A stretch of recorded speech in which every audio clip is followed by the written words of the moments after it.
All of the living organism is the Lord's. May 9th.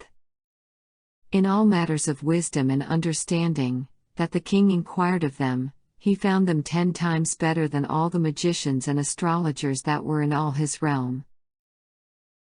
Why did Daniel and his companions refuse to eat at the king's table? Why did they refuse his meats and wines? Because they had been taught that this class of food would not keep the mind or the physical structure in the very best condition of health to do God's service. These youth urged most earnestly that the one who had charge of their food should not compel them to partake of the king's luxuries, or drink of his wine. They begged him to try them 10 days only, and then examine them, and decide by their physical appearance whether their abstemious diet would be to their disadvantage. When they came in for examination, the result was decidedly in their favor. It was otherwise with the youth who had eaten of the luxuries of the king's table, and drank of his wine.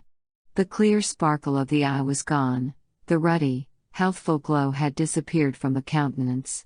The 4 Hebrew captives were thereafter permitted to have the diet they had chosen. What effect did it have upon mind and character? They had conscientiously refused the stimulus of flesh and of wine. They obeyed God's will in self-denial, and He showed His approval. He desired His servants to honor Him by their adherence to steadfast principle in all their habits of life. Their countenances would be a certificate of physical soundness and moral purity.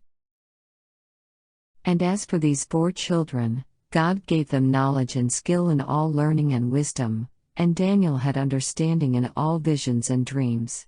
These youth had the Lord as their educator. The golden links of the chain of heaven connected the finite with the infinite.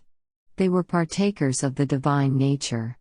They were very careful to keep themselves in touch with God. They prayed and studied and brought into their practical life strictly conscientious, humble minds.